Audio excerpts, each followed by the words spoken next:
não são ingleses. Eles têm descendência de pessoas do país de Gales. Sabia? Oi, eu sou Steph e hoje vamos mergulhar nas origens bem distantes dos Tudors, voltando até o período medieval no país de Gales.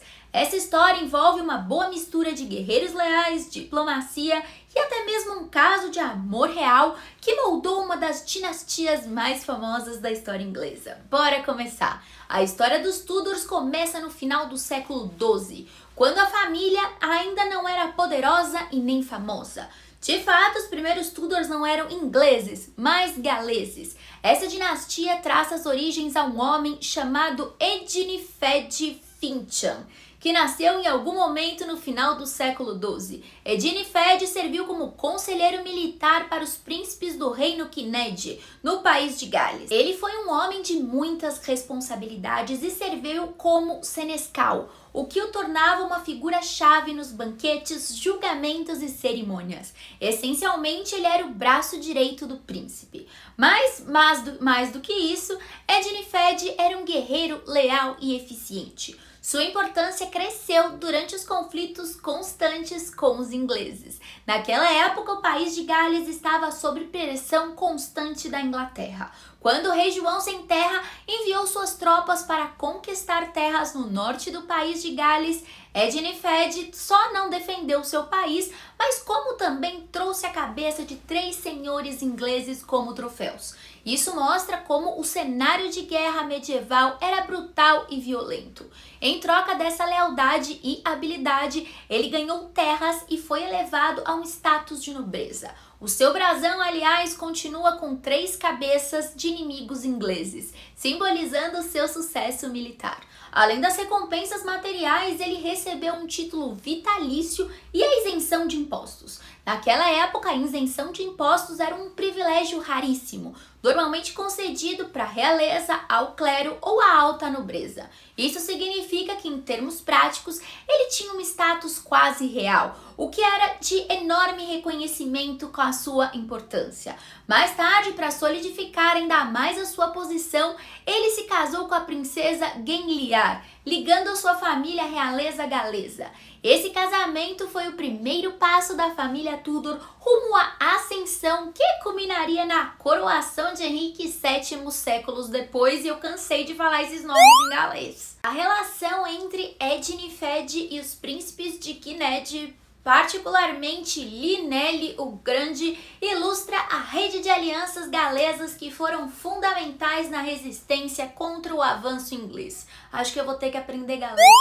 Os casamentos estratégicos dentro da nobreza galesa eram comuns e reforçavam os laços de poder entre as famílias. Ele teve vários filhos. Um deles foi o avô de Tudurhain, o primeiro a adotar o nome Tudor formalmente. Tudurhain foi senhor de Anglesey, no norte do país de Gales, e a partir dele o nome Tudor começou a ganhar destaque. Seu neto, Owain Tudur, é talvez o Tudor mais importante antes da ascensão real da dinastia.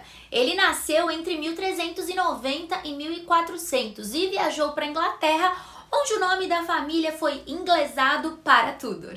Ele seguiu um caminho diferente de seus ancestrais, que lutaram contra os ingleses ao procurar prosperidade e influência lá na Inglaterra. Ele começou a servir Henrique V da Casa de Lancaster, que na época estava envolvido na Guerra dos 100 Anos contra a França. Há relatos lendários que os dois lutaram em batalhas cruciais juntos, incluindo a famosa Batalha de Agincourt em 1415. Essa vitória, na qual o exército inglês em menor número derrotou os franceses, foi um marco importante na guerra. Henrique V então consolidou seu poder na França, chegando até mesmo a tomar Paris. Owain, como parte da comitiva de Henrique, tinha um papel interessante na corte. Ele era responsável por servir a rainha Catarina de Valois, esposa de Henrique V. Uma das suas funções era provar a comida da rainha antes dela comer. Um trabalho essencial, considerando que o medo de envenenamento era comum nas cortes medievais. E aí foi nesse contexto que surgiu um dos romances mais famosos da história, Owain Tudor e Catarina de Valois. Após a morte de Henrique V, a Catarina e Owen começaram um relacionamento, e apesar da sua origem nobre galesa, ele ainda era visto como um simples cortesão aos olhos da nobreza inglesa. Mesmo assim, ele e Catarina provavelmente se casaram em segredo. Esse casamento tem uma história que ganhou contornos de lenda. Diz que ele conquistou o coração da rainha quando num banquete da corte ele acidentalmente tropeçou e caiu no colo dela. Essa história, embora possivelmente fictícia, retrata bem o charme e a coragem caracterizados da linhagem Tudor. Afinal, ele foi ousado ao conquistar o afeto de uma rainha. Essa união é significativa porque trouxe sangue real para a linha Tudor. Eu falei deles inclusive no meu curso. Catarina era a filha de Charles VI da França e, portanto, seus filhos com Owen tinham uma linhagem real inglesa e francesa. Juntos eles tiveram 3 filhos, Edmundo, Jasper e Eduardo, e provavelmente uma filha chamada Margaret. O casamento, no entanto, violou uma lei que impedia uma rainha viúva de se casar sem o consentimento do rei. Como resultado, quando a Catarina morreu, o Owen foi preso por essa transgressão, mas foi libertado posteriormente e voltou ao serviço da família Lancaster.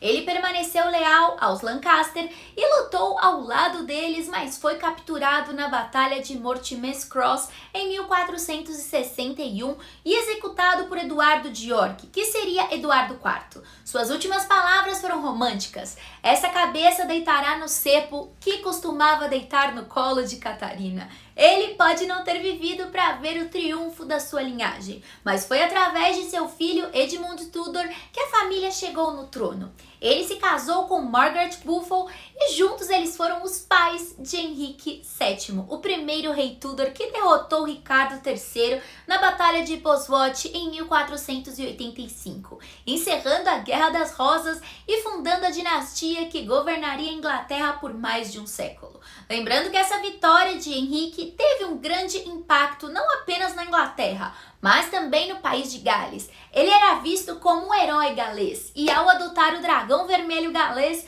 como um de seus símbolos, ele reforçou as suas raízes e usou isso para ganhar apoio dos galeses, que enxergavam nele uma figura libertadora, após séculos de dominação inglesa.